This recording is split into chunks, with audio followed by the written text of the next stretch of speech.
ada ya banyak yang merasa jenuh, down, seperti itu ya. Jadi, nah untuk teman-teman yang di depan, barangkali ada solusi saat apa sih kondisi kita itu sedang down, terutama yang di depannya sedang kok jenuh banget, kok malas gitu, dan bagaimana mengatasinya supaya nanti donerin saya itu tahunya bukan dari saya, namun dari yang di depan juga. Oke, terima kasih.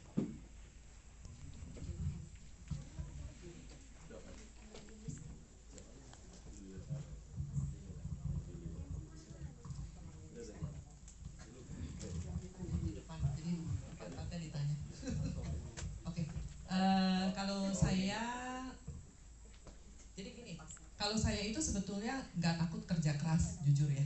Saya itu orang yang nggak takut kerja keras, dan bagi saya penolakan juga nggak masalah buat saya gitu. Jadi yang buat saya down itu bukan itu semua, ya. Jadi saya itu biasanya yang paling kelemahan saya, kelemahan orang tuh beda-beda ya Pak. Jadi kelemahan saya itu down itu ketika saya merasa karena saya jauh ya. Jadi karena saya jauh di Kanada.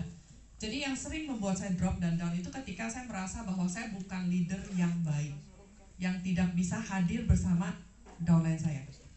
Karena kan mungkin ekspektasi dari umum ya, itu adalah leader itu harus table talk, leader itu harus roadshow ya, itu ekspektasi dari umum.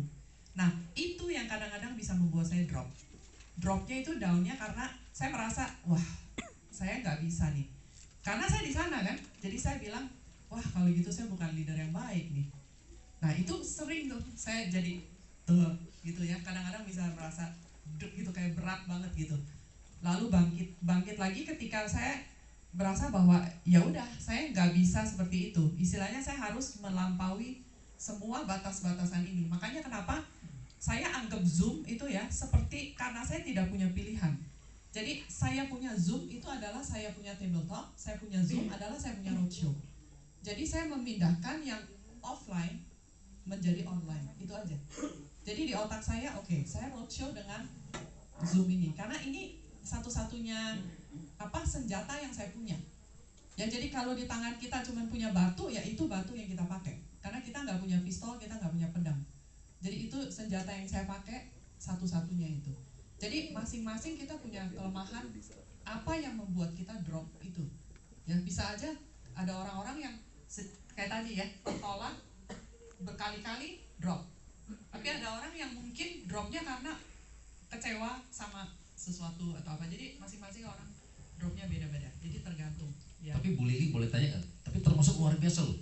Karena jauh di Kanada, pada saat drop itu kan ini kan. Nah kemudian gimana tuh cara untuk Anda supaya jadi semangat lagi? Ya. Kemarin ini waktu di Jogja saya ketemu Niko kan. Niko nanya saya gini, Cici suka merasa sendirian gak sih? Dia ngomong begitu. Saya bilang Niko, saya bukan merasa sendirian, tapi saya memang sendirian. Sampai tidak dirasa-rasa lagi. Saking gitunya udah hambar gak dirasa-rasa lagi. Jadi saya bangkit lagi itu gimana? Oke, ada satu hal yang buat saya bangkit sebetulnya. Yang sering buat saya bangkit. Ada satu pengalaman saya ya. Jadi di saat saya saya waktu itu posisi 2021 itu saya posisi di mana saya paling drop di situ. Karena hal tertentu, jadi di situ saya merasa betul-betul drop. Nah, pada saat itu yang buat saya bangkit lagi, itu ketika saya lihat ada salah satu member saya, itu dia seorang ibu, dia sebetulnya seorang perawat. Jadi satu minggu itu dia kadang-kadang kerja 5 hari, kadang-kadang kerja 6 hari. Dan kadang-kadang dia sering jaga malam. Ya kebayang kalau jaga malam itu dia tidurnya kayak apa ya, dia bisa sampai subuh. Dan ibu ini kebiasaannya gini, dia kalau registrasi atau posting ya 11.55 itu udah hampir tutup back office kita. Jadi dia tuh biasa posting 11.50, 11.55, wah mepet banget itu. Karena kenapa? Karena dia lagi jaga malam gitu. Jadi dia suka begitu, kadang-kadang dia bilang, Bu, mau minta tolong, ini tolong cek gini-gini. Saya tahu itu dia lagi jaga malam kalau dia minta tolong saya. Dan dia ngomong begini waktu itu, dia bilang, Bu, saya tahun ini saya harus toreda. Dia bilang, saya pengen banget toreda, saya pengen achieve terus, pengen ini. Bantu ya Bu. Di situ saya ngerasa bahwa, saya bilang, ibu ini yang perawat, kerja sampai kayak gitu. Dia tuh kadang-kadang libur 1 minggu, dia bukannya istirahat loh, dia prospek. Di situ saya lihat ibu ini, saya bilang, Ibu, saya bilang, meskipun sampai tidak ada orang yang istilahnya di tim saya pun, atau mau sampai mati, mau gimana pun, saya bilang saya akan bantu ibu. Mau gimana pun saya akan berjalan sama ibu. Gitu. Jadi itu membuat saya tuh, dia itu membuat saya bangkit lagi ketika saya lihat dia. Gitu. Lalu ada satu lagi, yaitu orang pertama yang saya sponsori, dia sudah almarhum. Jadi tahun lalu dia sudah almarhum, dan titik dia diwariskan ke istrinya. Ya, jadi istri mereka ini punya 3 anak, tapi 2 anak dia sampai harus putus sekolah. Jadi mereka itu betul-betul income-nya bergantung sama AFC. Dan bersyukur itu titik bisa diwariskan ke istrinya. Nah, di situ istrinya mencoba untuk menjalankan, tapi yang lebih pengalaman adalah almarhum suaminya ini. Dan dia bilang, Li, itu istrinya teman saya. Dia bilang, Li, saya nggak sepengalaman si suaminya ini, tapi dia bilang dia mau berusaha karena betul-betul mereka tergantung dari sini. Nah, di situ ini salah satu juga sebabnya itu saya bilang saya harus bangkit. Ini dia teman saya, sponsor pertama saya, orang pertama yang kenal, yang percaya sama saya. Suaminya itu orang pertama yang join saya. Jadi orang pertama yang percaya sama saya. Saya harus bantu dia. Bantunya apa? Bukan bantu presentasi, bukan bantu prospek.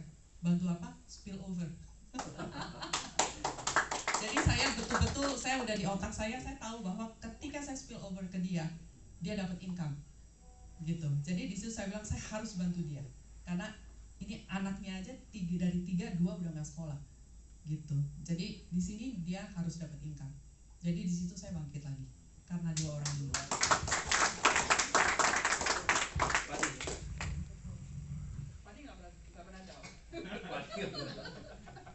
Ya, kalau Bapak bilang down, pasti Pak. Saya mungkin 50% Pak. Tapi bagaimana kalau kita ikutin down, kita nggak akan maju Pak.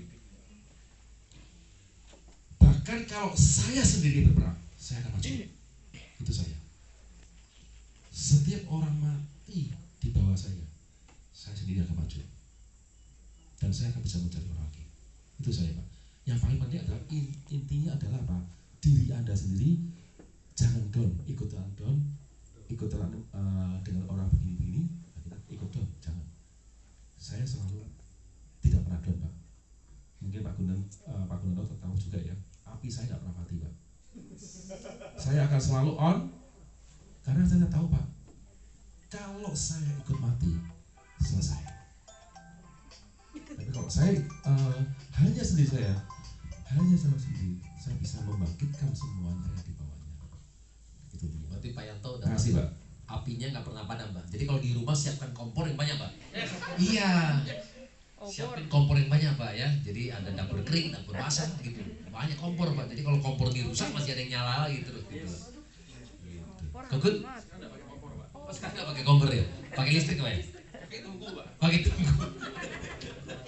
Oke Pak Yanto, gini Pak, kalau dari saya Pak, prinsipnya kenapa sih orang bisa down semangatnya? Simple Pak, karena di jarang pertemuan Pak. Kita punya iman, sehebat-hebatnya kita beriman Pak, nggak pernah ibadah ke masjid, nggak pernah, terus ke gereja nggak pernah, lama-lama luntur juga Pak. Kita nih orang baik nih Pak, ya. Terus kumpul sama penjahat, kita jadi jahat Pak. Nah, kalau orang yang nggak ada apinya datang ke sini pasti kebakar Pak. Maka jangan pernah tinggalkan pertemuan gitu. Nah, makanya saya senang nih kalau di Tangerang nih, ada Pak Budi, ada Novi, kita selalu ditelepon, Kogun di mana? Ngopi yuk, wah ayo. Kalau kita kumpul sama orang yang ada apinya dan energinya full, kita terserap energi positif itu ya. Gitu Pak Yanto. Oh, mau tanya lagi Pak, silakan Pak.